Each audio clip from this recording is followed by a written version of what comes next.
সাকিব আল হাসান কিন্তু একটা উদাহরণ রাখতে, সেটা হচ্ছে তিনি সংসদ সদস্য হওয়ার কারণে মানসিক এখন সমালোচনার কেন্দ্রে তৈরি করে মাসে বিভিন্ন মর্তুজার বাড়ি পড়ে গেল একদম সংসদ সদস্য হওয়ার কারণে।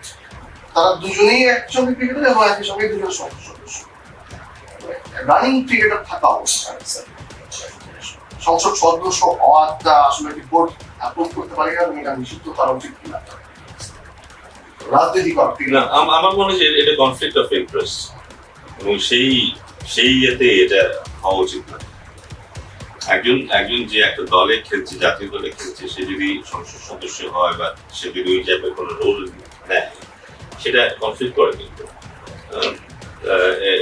তার অনেক প্রভাব থাকতে পারে, একজন সংসদ সদস্যের অনেক প্রভাব থাকতে পারে অনেক ব্যাপারে। সো একজন প্রভাব নিয়ে কারো প্রেজেন্স থাকাটা অনুচিত।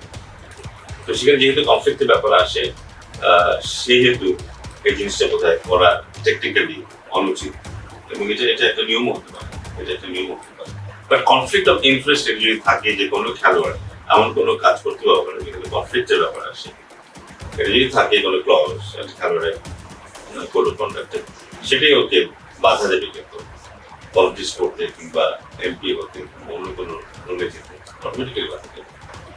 আপনার প্রিয় ছাত্র যদি বলতে সাকিব আল হাসান, তাকে আসলে মানে বর্তমান পরিস্থিতি তাকে যেভাবে সমালোচনা ঘিরে আছে,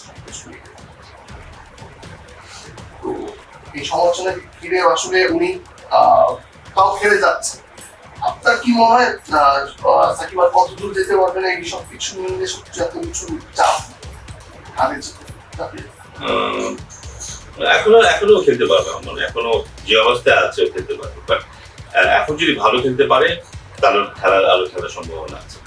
এই সিরিজটা খুব ইম্পর্টেন্ট জন্য, এই সিরিজে যদি ভালো পারফর্ম করে বাংলাদেশকে ভালো জায়গায় যাওয়ার ব্যাপারে তার যদি রোল থাকে পারফরমেন্স ওয়াইজ, তাহলে বোধহয় ও আমরা একটা জায়গায় পৌঁছতে পারবে যেখান থেকে ও হয়তো সামনে আরো কিছুদিন ক্রিকেট খেলতে পারবে। বাট এই সিরিজ ভালো না হয় সেই ক্ষেত্রে বোধহয় সেটা চ্যালেঞ্জ